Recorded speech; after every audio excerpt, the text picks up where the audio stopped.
ler, irmãos, uma passagem que está lá em Romanos, capítulo 5, versículo 6 ao versículo 11. Porque Cristo, estando nós ainda fracos, morreu a seu tempo pelos ímpios, porque apenas alguém morrerá por um justo, pois poderá ser que pelo bom alguém ouse morrer. Mas Deus prova o seu amor para conosco, em que Cristo morreu por nós, sendo nós ainda pecadores.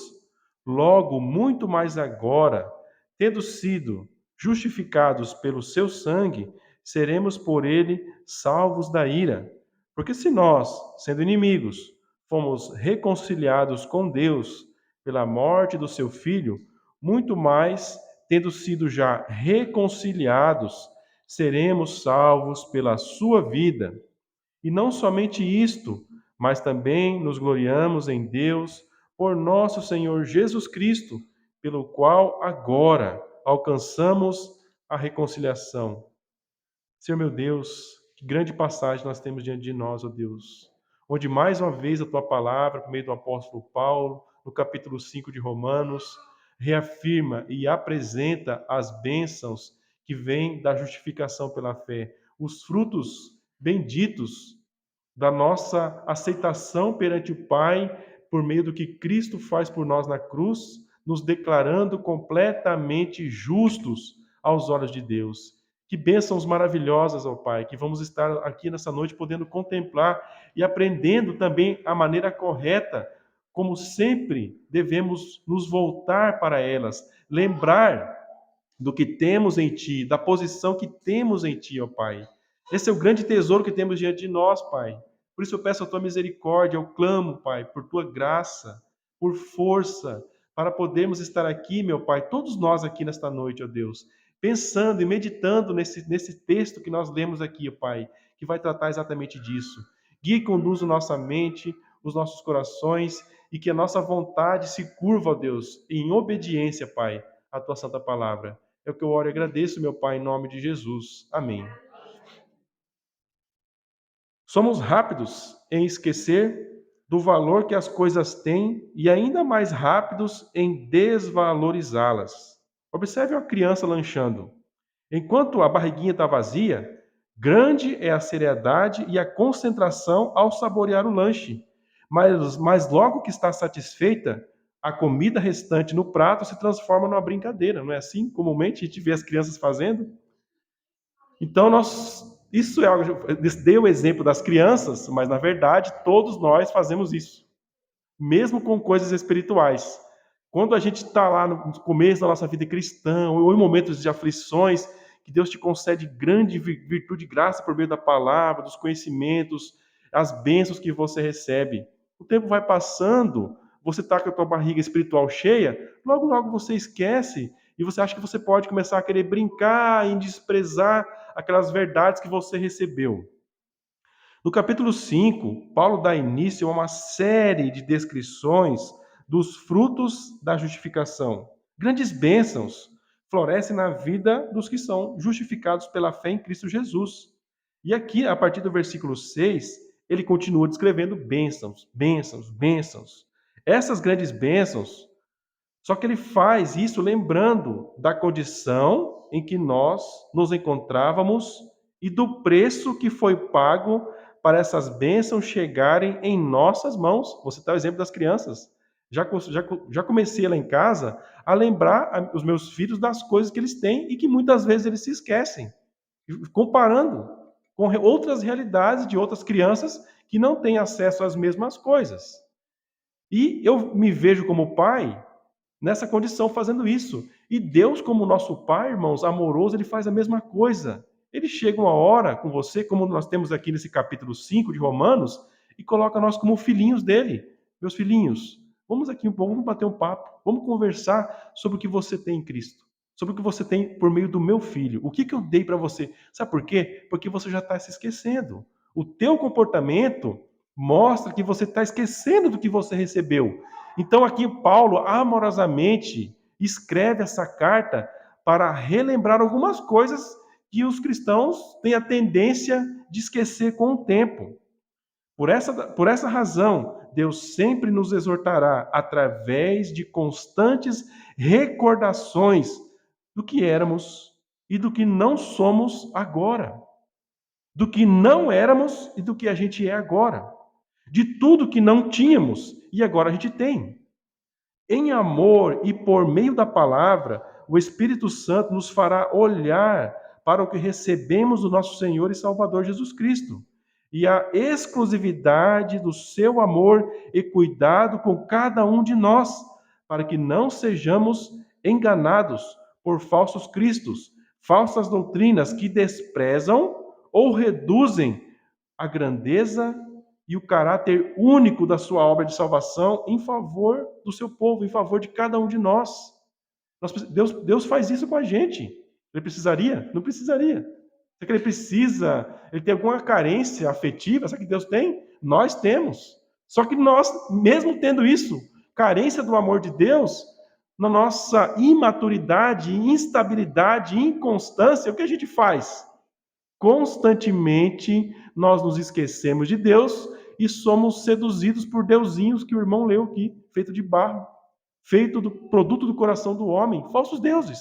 Nós nos esquecemos de Deus. Se você pega a tua Bíblia no Antigo Testamento, você vai ver as histórias do povo de Israel. E o que eles eram expert em fazer? Esquecer do Deus verdadeiro e um desejo muito grande de se curvar aos ídolos.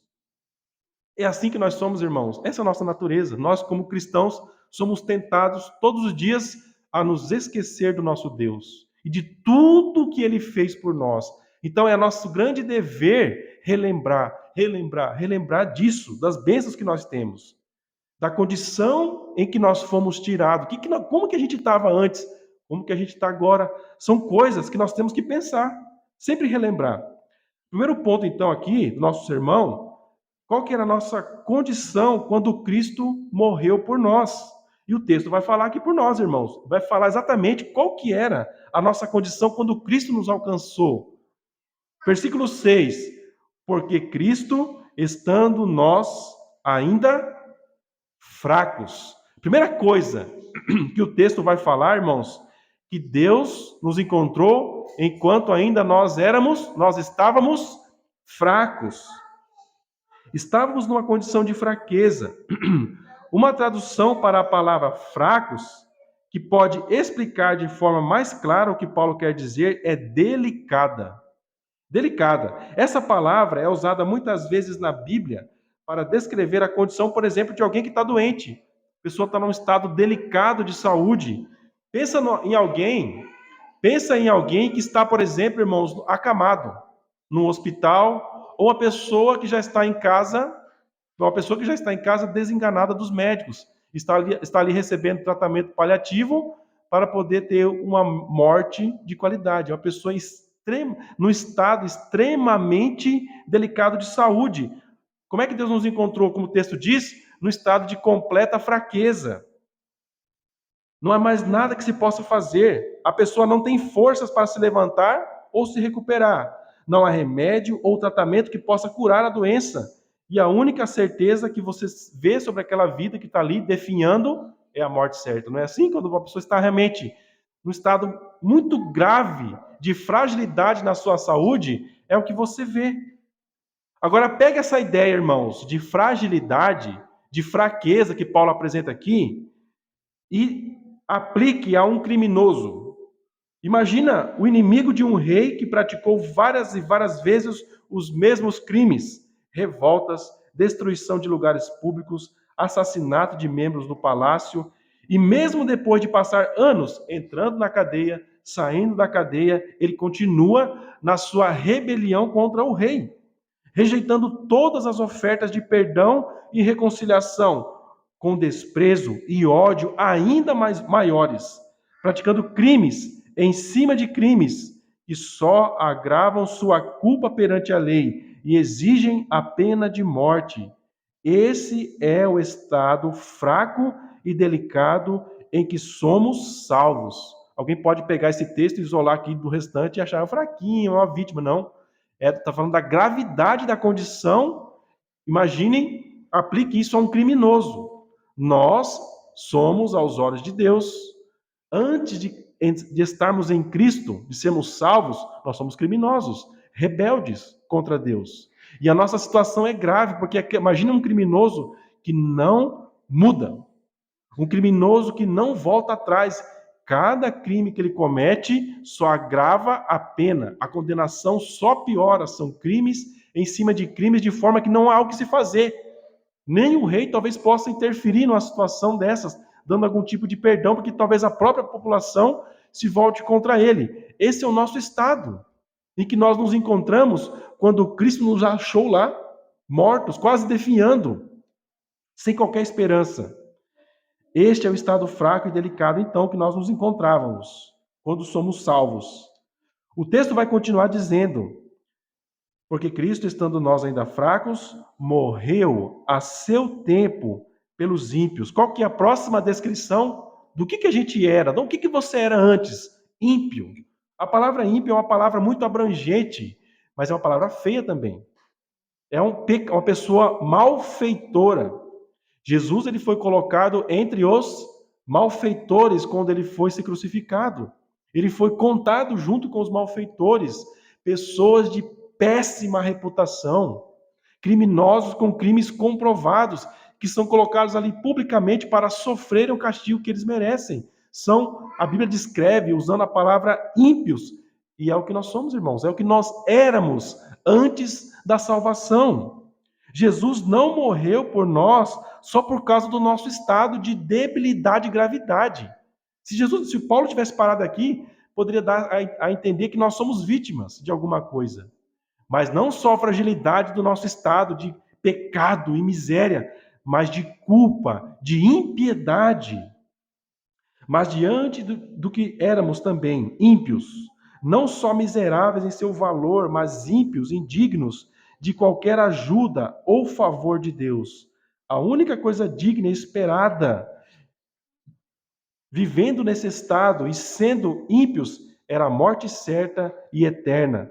Mas no momento certo, Jesus Cristo morreu por estes homens e mulheres fracos. Pense na palavra fraco conforme é o texto aqui. A fraqueza de fragilidade, de gravidade de estado, por causa dos pecados, da impiedade dos nossos corações e do que nós pensamos e do que nós fazemos com as nossas mãos, em rebelião a Deus. Antes da sentença de morte ser executada de uma vez por todas e para sempre, o Salvador se colocou no lugar deles e morreu, sofrendo o castigo que mereciam. Essa é a grande bênção da justificação pela fé. O texto vai dizer: a seu tempo, Jesus fez o quê? Morreu por quem merecia morrer, por quem era digno somente da pena de morte. Jesus vem e morre a seu tempo.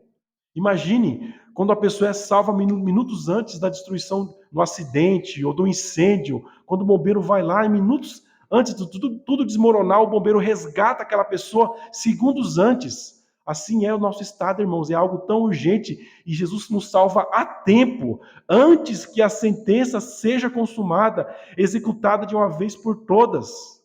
O ser humano ele age assim, ó. Ele vai recebendo oportunidades de Deus, graça sobre graça, milagres e milagres, livramentos de morte física. Não é assim? Mas a pessoa, ela pensa, poxa, Deus me livrou. A pessoa vai conversar com um colega, com um amigo, poxa, Deus fez um milagre porque eu fui salvo. Todos no carro morreram, somente eu sobrevivi. Deus fez um milagre. Mas a pessoa, em poucos minutos, mesmo antes de sair do hospital, ela esquece completamente desse grande livramento que ela recebeu, que na verdade é uma oportunidade para ela ouvir o Evangelho, para ela se arrepender dos pecados. Mas Jesus nos salva, irmãos, no momento de crise, de gravidade, como o texto fala, de fragilidade extrema, à beira da morte. Jesus vem e morre no lugar do seu povo. Paulo vai dizer no versículo 7, porque apenas alguém morrerá por um justo, pois poderá ser que pelo bom alguém ouse morrer. Jesus morre por nós, o que fica muito claro aqui, irmãos, porque apenas alguém morrerá por um justo, pois poderá ser que pelo bom alguém ouse morrer. O que fica então no contrário? Inverte as palavras. Quer dizer então que Jesus, ele morre por pessoas que eram injustas e más. Vamos voltar um pouco. A Bíblia te descreve como fraco, uma situação grave de pecado e consequências, de impiedade, você como um grande malfeitor, e agora aqui, ó, como alguém injusto e mau.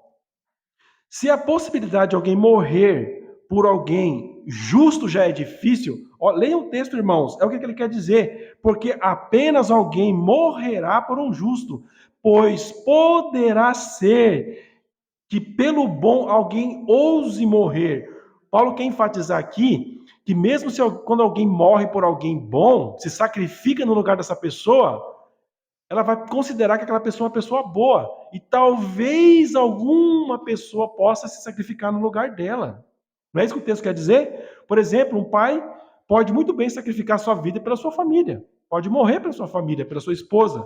Uma mãe pode facilmente sacrificar sua vida pelos seus filhos. Isso é muito claro. Bombeiros entregam e sacrificam sua vida para salvar pessoas. Hoje eu estava lendo alguns exemplos de bombeiros lá no World Trade Center que salvaram centenas de pessoas, mas ficaram lá enterrados nos escombros. Muitos bombeiros, oficiais que trabalhavam lá na segurança, pessoas comuns que trabalhavam lá como cozinheiros em algum restaurante lá no prédio, no World Trade Center, sacrificaram a vida por milhares de pessoas e morreram ali enterradas. Mas são exemplos raros. Não é comum. Quando uma pessoa faz isso, eu vejo muito do meio que eu saí, que eu trabalhei no exército, quando um soldado numa guerra, ele se sacrifica pelos seus companheiros, ele é exaltado, ele é lembrado. Fazem status do cara, fazem um dia onde se vai comemorar os atos heróicos daquela pessoa. Porque é algo extremamente raro. E o que é comum? A pessoa faz isso pensando que aquelas pessoas a quem ele sacrifica a vida são pessoas boas. O texto vai dizer, é a causa que motiva alguns, então, a morrer nesses atos heróicos, de coragem, sacrifício, pode ser explicado no versículo 7, pois poderá ser que pelo bom alguém ouse morrer, mas o sacrifício de Jesus, ao morrer em nosso lugar, é completamente diferente disso. Jesus morreu, vamos voltar, por fracos, ímpios, injustos e maus, cujo propósito central de suas vidas era rebelar-se contra Deus. Nós já estudamos alguns dias que o homem está em fuga, fugindo de Deus. Todos nós já nascemos numa fuga de Deus. Para quê? Qual a finalidade? Se rebelar contra Deus, fugir de Deus, fugir da vontade de Deus. A causa da morte de Jesus Cristo. Então, irmãos, nós vamos buscar respostas para a causa com a qual Jesus, por que Jesus morre? Por que Jesus Cristo morreu? Então, se não é por causa de algo bom que ele vê no homem, os irmãos viram aqui, irmãos? Acompanharam a leitura? Ela está descrevendo a cada um de nós antes da conversão, da salvação. Qual motivo leva Jesus a ter feito isso? Versículo 8. Mas Deus prova o seu amor para conosco, em que Cristo morreu por nós, sendo nós ainda pecadores. Jesus morreu por pessoas descritas na palavra de maneira tão dura e feia. Outra deve ser a causa que levou Cristo a entregar sua vida por eles. A prova máxima do amor, único e incomparável do amor de Deus por nós. Se o Deus Pai tivesse enviado serafins, querubins ou arcanjos para morrer em nosso lugar, isso seria amor, irmãos, mas não seria um amor máximo. E quando Jesus vem aqui, o texto vai apresentar a causa. Por que Cristo então morre por pessoas nesse estado de rebelião a Deus? Porque ele vem morrer, irmãos. O amor, a manifestação do amor de Deus, um amor visto no máximo, na sua plenitude, na sua totalidade. É o que o texto nos apresenta. Se o Deus Pai tivesse enviado então, mesmo anjos, seria amor, mas não seria um amor máximo que ele envia então, ele mesmo, na pessoa do Senhor Jesus Cristo, para morrer no lugar do seu povo. Ao enviar o seu único filho para morrer em nosso lugar, ele provou que seu amor por nós é tão grande que sequer pode ser também comparado com qualquer outro. Novamente, irmãos, Jesus, ele se sacrifica por nós e ele escancara diante dos seus filhos, do seu povo, a grandeza do amor dele, para que você nem ouse comparar o amor que ele tem por você com qualquer outra pessoa que diga que ame você, ou Deus que se apresente, ou Salvador, qualquer outra coisa. Ninguém, irmãos, ama você mais do que Deus. Nem teu pai, nem tua mãe, nem teus filhos, ninguém nessa terra ou no céu. Ninguém te ama mais do que Deus. É uma grande. Quando Deus Pai envia Jesus, ele está dando provas do seu amor em sua totalidade. O que nós vemos aqui, irmãos? De um lado, Deus, na pessoa do Filho e seu ser infinitamente poderoso, sábio, justo e santo, amoroso, soberano, infinitamente digno e nobre. Não é isso? Jesus em carne. E do outro lado, homens, como o texto descreve, fracos, ímpios, pecadores, vivendo e morrendo, tendo como única finalidade guerrear contra Deus e seu governo amoroso e soberano sobre todas as coisas. E você tem esse encontro amoroso de Deus na pessoa do Filho com a sua igreja. Pessoas que são tiradas lá da lama do pecado, da sarjeta do pecado, ímpios, maus, injustos, que o único propósito da sua vida é se rebelar contra Deus. E ele vem e faz o quê, irmãos? Vai ali, faz algum sermão e prega e vai embora? Faz uma grande aparição gloriosa nos céus, com anjos, num grande coral? Não, irmãos, o que ele faz? Morre. Vem aqui, sofre dores como nós, todos nós sofremos, viveu durante 30 anos aqui na terra, veio e entregou a vida e morreu numa cruz. Como um malfeitor, como se fosse um ímpio, que é exatamente o que cada um de nós era antes de Cristo. E aí, irmãos, nesse grande amor, com essa grande causa nas mãos, Cristo, com as suas mãos cravadas, furadas nos cravos, oferece bênçãos ao seu povo, oferece virtudes e graças eternas ao seu povo. O primeiro fruto que é apresentado aqui, irmãos, da morte de Jesus Cristo. O texto vai dizer, no versículo 9, logo muito mais agora, tendo sido justificados pelo seu sangue. As bênçãos de Deus são inesgotáveis. Ele fala, se eu parasse aqui o sermão e a gente fosse embora, nós já estaríamos edificados. Mas o texto fala, logo muito mais agora, acrescentando bênçãos. A primeira que ele renova, que explica novamente, a justificação pelo sangue de Cristo. Cristo, ele nos justifica dos nossos pecados. O primeiro fruto da morte de Cristo a ser apresentado é a justificação. O que é uma justificação? Prestem muito bem atenção, irmãos. Eu vou ler, minha voz está um pouquinho muito ruim hoje, mas prestem muito bem nessa definição aqui, irmãos. O que é a justificação, se você talvez não saiba? A declaração judicial divina de uma perfeita e irrevogável justiça perante o Deus Pai, concedida a nós por meio de seu Filho Jesus Cristo na cruz do Calvário. Nenhuma acusação pode ser lançada sobre nós se temos em nossas mãos essa declaração judicial. Ela foi selada com o sangue de infinito valor do Messias. O preço para obtê-la não pode ser calculado, não pode ser medido ou comparado, não pode ser adulterado por nenhum outro Salvador com S minúsculo por aí que se apresenta. Irmãos, nós temos a grande doutrina da justificação. Nós faríamos muito bem a nossa alma, irmãos, em estudá-la, em examiná-la, em relembrá-la. Irmãos, se os irmãos acham que eu sou repetitivo ao falar disso, não sou eu. É o livro de Romanos, é o apóstolo Paulo enfatizando e repetindo com novas cores, apresentando de novas perspectivas a mesma doutrina da justificação pela fé, porque é nisso que está assentado o evangelho do Senhor Jesus Cristo. É nisso que a mensagem do Evangelho é fundamentada, na justificação pela fé em Cristo. É por meio dela que você tem nas suas mãos uma declaração judicial para apresentar perante Deus. Imagine, irmãos, no dia que você for prestar contas da sua vida, você precisa ter uma declaração dessa nas suas mãos.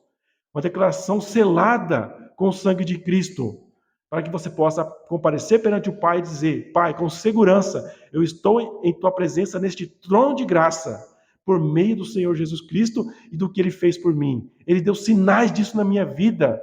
Eu sou justificado, não há culpa em minha vida. Ninguém pode lançar qualquer acusação sobre o meu ser, porque não há condenação em mim, porque tudo que eu merecia sofrer, todo o castigo que eu merecia, o meu Senhor, o meu Salvador, veio e sofreu no meu lugar.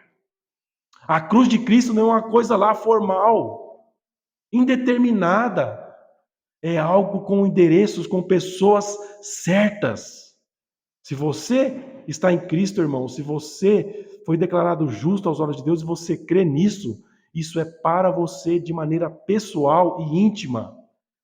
Lembre-se disso, irmãos, recorde-se disso, recorde da posição de justificado que vocês têm perante Deus. Uma outra bênção, você foi salvo da ira de Deus. O texto diz, irmãos, seremos por ele salvos da ira. O que é salvação? Pessoas pensam em salvação algo vago. Do que nós somos salvos? Nós somos salvos dos nossos pecados por meio da justificação, para sermos salvos da ira de Deus. Ira de Deus, irmãos. O que é a ira de Deus? O que é a ira de Deus? Será que é um sentimento que Deus muda a todo momento? Quando Ele está zangado, irmãos? Não é. São consequências. É a resposta eterna de Deus diante dos nossos pecados. E a palavra vai falar dessas consequências. E nós somos salvos dessas consequências eternas. Ninguém gosta de ficar falando, e nem eu gosto de falar. Mas a Bíblia fala do inferno. Uma das consequências do pecado, irmão, é o inferno. E é para esse lugar que as pessoas vão. Por quê, irmãos? Simplesmente é o lugar onde elas queriam ir antes de Cristo. É para lá que as pessoas estavam indo. É um caminho longe de Deus. O que é o inferno? É um lugar onde você está longe de Deus. Onde você está longe dos favores que Deus oferece aqui na terra. E você não quer. Por que você não quer? Por que muitas pessoas aí fora não querem, irmãos? Porque elas não querem, porque elas querem o pecado. Elas querem viver longe de Deus. Elas estão em rebelião a Deus. André, mas você está doido. Quem está falando que está em rebelião a Deus? As pessoas não falam, irmãos. A grande maioria delas estão nas igrejas. Elas agem dessa forma, por instinto de rebelião, por um instinto maligno, por uma natureza.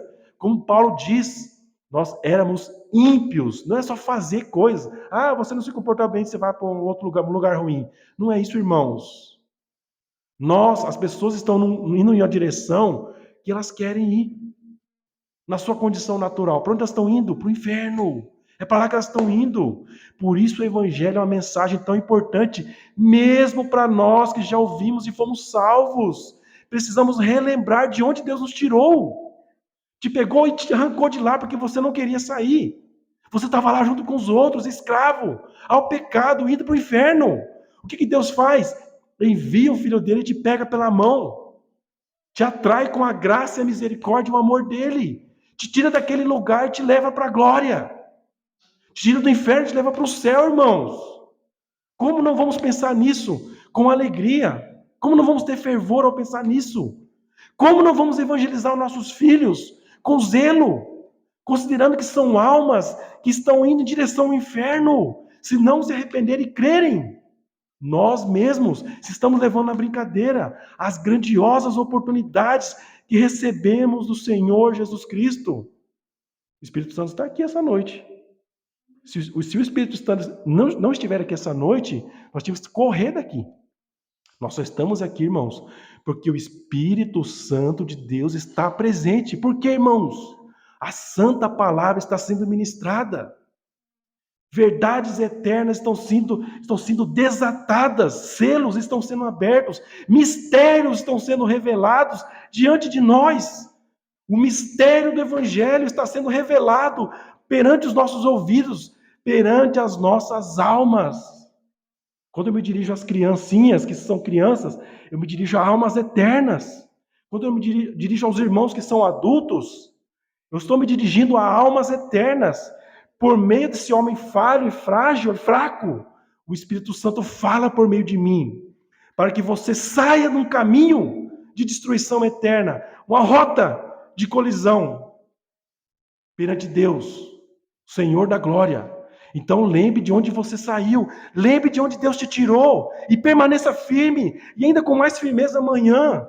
Olha a grande salvação que Deus colocou sobre a tua existência, uma alma eterna, uma vida eterna, prestações de contas eternas. Irmãos, pensem, reflitam sobre isso. Outra bênção no versículo 10. Porque se nós, sendo inimigos, fomos reconciliados com Deus pela morte do seu Filho, muito mais tendo sido já reconciliados, seremos salvos pela sua vida. Retomando a ideia de acréscimo de bênção que está enfatizando, Paulo descreve bênçãos que nos aguardam após a justificação. Paulo quer dizer assim, irmãos, tudo que eu falei até aqui são bênçãos que Cristo derrama sobre a tua vida enquanto você era inimigo, um pecador inimigo, um rebelde, por meio da morte dele. Paulo vai dar um grande zoom e ampliar essas bênçãos. Se tudo isso você recebeu, a justificação dos teus pecados, a limpeza e purificação por meio da morte do Senhor Jesus Cristo, agora que você já foi reconciliado, ele vai te dar ainda maiores bênçãos por meio da vida que ele te oferece. Por meio da vida dele, a vida eterna dele. Irmão, Jesus vem da glória, vem a esse mundo. Jesus morre por causa dos nossos pecados. Ao terceiro dia, ele ressuscita e ele sobe aos céus novamente, irmãos. E Jesus está vivo eternamente. E a vida dele eterna lá na glória nos céus é em teu favor. São bênçãos, irmãos, ainda maiores. Bênçãos mais gloriosas. Nós só recebemos a libertação de uma condição de escravos do pecado e da morte. Não só recebemos a libertação de uma condição de escravos do pecado e da morte e tormento eterno no inferno, como também recebemos a vida eterna para desfrutar de uma santa, íntima, profunda comunhão inquebrantável com Deus através do Filho e seu sacerdócio eterno em favor de cada um dos que são justificados e reconciliados com Deus. Quando você é justificado, irmãos, você é reconciliado com Deus. Ele nos reconciliou, como diz o hino, por seu sangue derramado, nós somos reconciliados com Deus eternamente. Jesus, ele vem na história, ele tem a sua própria história dentro da humanidade. E Jesus sobe na glória, e ele está lá exercendo um sacerdócio eterno, com a vida eterna que ele tem, irmãos, para que você possa desfrutar dessa reconciliação, de todos os benefícios. Você é reconciliado para um propósito, caminhar com Deus, andar com Deus. Isso é o céu, irmãos. Isso é o céu. Deus não promete o céu para o seu povo, irmãos. O que é o céu, irmãos? É um paraíso. O que torna o céu o paraíso, irmãos? A comunhão que você pode ter com Deus. Jamais você poderia ter acesso a essa comunhão, a essas bênçãos dessa comunhão, se Cristo não tivesse vindo aqui, tivesse morrido no teu lugar. É só por causa desse fato, irmãos, e se você crê nesse fato, que você pode agora ter comunhão eterna com Deus. E Paulo vai finalizar no versículo 11, apresentando a última bênção, que vai adornar todas essas bênçãos, irmãos. E não somente isto, mas também nos gloriamos em Deus, por nosso Senhor Jesus Cristo, pelo qual agora alcançamos a reconciliação. Acrescente à justificação, à salvação e à reconciliação a alegria em Deus. Quando ele diz que não somente isto, mas também nos gloriamos em Deus, ele está dizendo o que, irmãos? Que todas essas bênçãos que ele prometeu com a sua morte, por meio da sua vida eterna, são coroadas e enfeitadas com alegria em Deus. Novamente, irmãos, Paulo está usando aqui descrições do céu sem dizer a palavra céu. Você tem uma alegria em Deus. Qual que era o teu caminho antes? Rebelião a Deus, ódio a Deus, afastamento de Deus e Deus de você. Mas agora você tem comunhão, você tem agora a oportunidade de ter intimidade. Nós aprendemos no culto passado que Cristo transforma a nossa inimizade com Deus, por meio da justificação, em amizade com Deus. Você poder desfrutar da amizade com Deus é o céu, irmãos. Você já pode ter sinais dele aqui na terra. As pessoas gostam de falar por aí que o inferno já é aqui. Não é isso que a pessoa fala? Quando ela olha para os problemas. Eu não vejo problema em falar nisso, porque o sofrimento faz a pessoa exagerar nesse sentido. Nós, como crentes, podemos pensar, o céu também pode já ser aqui nessa terra. Se você está desfrutando de uma alegria em Deus, as crianças podem desfrutar da alegria em Deus.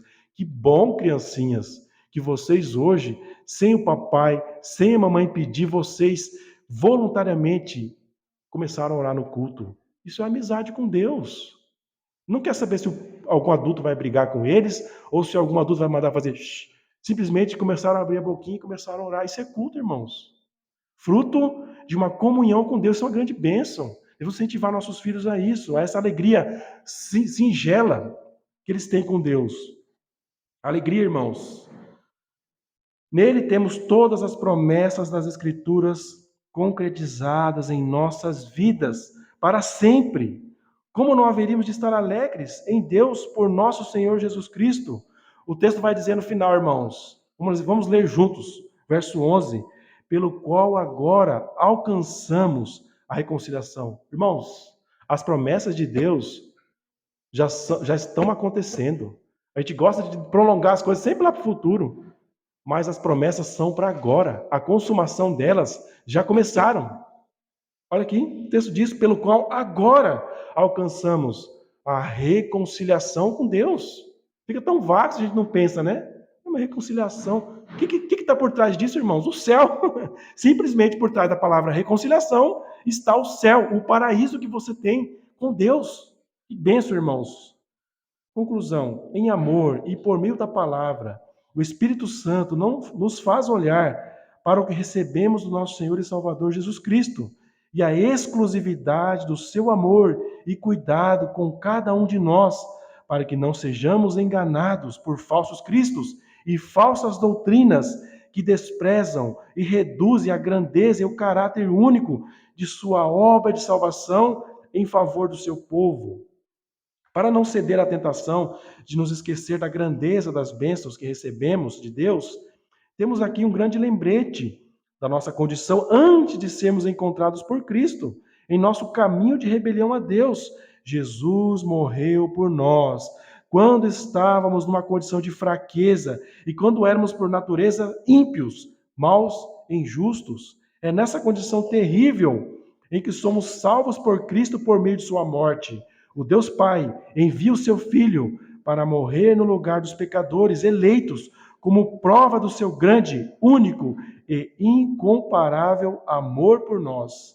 Em sua morte, ele nos justifica dos nossos pecados e nos salva da ira de Deus. E não somente isso, Paulo acrescenta que se estando numa condição de inimigos de Deus, recebemos essas bênçãos, muito mais abençoados nós seremos por Deus, após sermos reconciliados por meio de sua vida. Após a reconciliação, nossa vida em Deus e para Deus começa para nunca ter fim, em plenitude de alegria por meio de Jesus Cristo. É um grande céu que inicia na vida do salvo quando ele crê. Muitas vezes nós somos pegos em desânimo e fraqueza porque nós estamos esquecendo simplesmente isso. Basta você lembrar do que você tem, que a tua vida espiritual muda de uma hora para outra, irmãos. E aí ficam as aplicações. Não rejeite ou despreze as bênçãos que Jesus Cristo conquistou por você e para você. O valor delas é infinito e não há nada que possa ser igual a elas. Irmãos, a Bíblia descreve Deus como ciumento. Olha para a história do povo de Israel. Ele não divide o amor dele com ninguém, ele não tem rival. Deus não tem rival. O amor dele pelo povo é exclusivo e ele faz isso. Enviou o filho dele, ó. Não tem ninguém que. Pode aparecer vários concorrentes aí, mas não chega aos meus pés. É isso que Deus está fazendo por meio de Jesus. Ninguém chega aos meus pés. Ninguém vai amar vocês aí, ó, mais do que eu. Ninguém vai querer matar o próprio filho e sacrificar por ímpios e maus. Mas eu fiz em puro e perfeito amor vindo de mim. É isso, irmãos. Essa é a grande mensagem do Evangelho. Por isso a mensagem do Evangelho é uma mensagem de amor. Siga a recomendação de Paulo, que, inspirado pelo Espírito Santo, nos exorta a lembrar da nossa condição e do que éramos antes e do que somos agora em Cristo. Pergunte para você mesmo, irmãos. Faça esse exercício que Paulo está incentivando nós, como cristãos, a fazer. Qual que era o teu estado antes de Cristo, irmãos? Pense na tua vida. Qual que é o teu estado agora, depois de Cristo, à luz do que nós estudamos aqui? Não dos teus sentimentos que mudam toda hora, ou as circunstâncias aqui nesse mundo mudam. Uma hora uma coisa está de um jeito, outra está de outra. À luz da palavra que é eterna. Qual que era o teu estado? Era feio, terrível. Mas e agora, irmãos? Olha a grandeza do amor. Ninguém te ama igual Deus. Ninguém vai amar igual você. Pode desistir. Não é marido, não é filho, não é ninguém. Só Deus, por meio de Jesus. Um outro ângulo. Eu perguntei qual que era o teu estado antes de Cristo. E agora, o que você era antes de Cristo? Está lá a Bíblia falando. Fraco, ímpio, mau, injusto e mau. É isso que você era. E agora, irmãos, o que você é agora em Cristo? Você é filho? Você é reconciliado com Deus? Você tem uma relação de amor com Deus? Você é agora amigo de Deus? Agora pensando de outra forma, o que você não era antes de Cristo? Eu não era amigo de Deus antes de Cristo. Eu era inimigo. É isso que eu era inimigo de Deus. Por quê? As minhas atitudes, as minhas escolhas mostravam isso, com todas as letras. E agora? Agora eu sou amigo de Deus. Se você é alguém que já foi justificado por Jesus Cristo, você não poderá deixar essas perguntas sem respostas. Você tem uma resposta para dar. Respondendo essas perguntas levará a uma profunda renovação da esperança por meio da fé em Jesus Cristo. Irá renovar o entendimento do quanto fomos, somos e seremos amados por Deus eternamente. Se você ainda não crê em Cristo como o único Salvador da sua vida, pense no teu estado atual e no que você é à luz do texto bíblico exposto. Seu estado é grave, corra para Cristo imediatamente, para Cristo por meio da fé e seja salvo e passe a desfrutar das bênçãos espirituais que ele presenteia a todos os que creem em seu nome e se arrependem dos seus pecados. Pense nisso, irmãos. Reflitam sobre a grandeza do amor de Deus, que é incomparável. Não, todas as provas. Se vocês não gostam de pensar em provas de amor por aí, né? O cara tem que provar o amor, né, dele. Irmãos, ninguém vai conseguir provar um amor maior por você do que Deus. Você pode pensar. Ninguém te ama, irmãos, mais do que Deus. Então corre, se abraça nele. Corre para ele, irmãos. Corra para ele em amor, diante do amor que ele oferece a você. Pai eterno, obrigado, meu Pai, por tua palavra. Nós não vivemos no mundo de amor, ó Pai, nós vivemos no mundo de ódio, de rancor, de miséria, de fraqueza, de traição, de inveja, de arrogância, de orgulho, de disputa por poder, ó Pai, que a tua palavra fala no Salmo 2, que são brigas de criança. Deus ri desses homens tolos brigando por poder, derramando sangue, travando guerras, escravizando aqueles que ficam vivos. Ó Pai, nós estamos aqui, ó Pai, porque recebemos a oferta de um grande amor, incomparável, insondável, Deus. Não podemos medir o teu amor. O Senhor enviou o que existe de mais valioso e perfeito. O Senhor enviou o teu próprio Filho, o Senhor Jesus Cristo, que saiu de ti, procede de ti eternamente, para vir a este mundo sujo e mau, para se sacrificar em nosso lugar, como uma grande prova de amor para homens fracos, ímpios, injustos e maus, a quem o Senhor, pela sua graça, purifica com o seu sangue e os torna aceitáveis na presença do Pai, para que possam ter uma relação perfeita, íntima e comunhão amorosa, eterna com Deus. Por meio da morte de Cristo recebemos tantas bênçãos, Pai, maravilhosas bênçãos, Pai. E por meio da vida dele eterna, o Cristo ressurreto e glorificado, recebemos bênçãos ainda maior. Um grande céu nos aguarda na glória, mas um grande céu já existe dentro de nós, ao ponto da tua palavra de nos chamar de templos do Espírito Santo. Te louvo, Pai, por isso e te agradeço, Pai. E peço que o Senhor nos conduza nessa semana, nos ajude a refletir sobre isso, Pai. Compartilhar com outras pessoas, Pai, a grandiosa mensagem do Evangelho.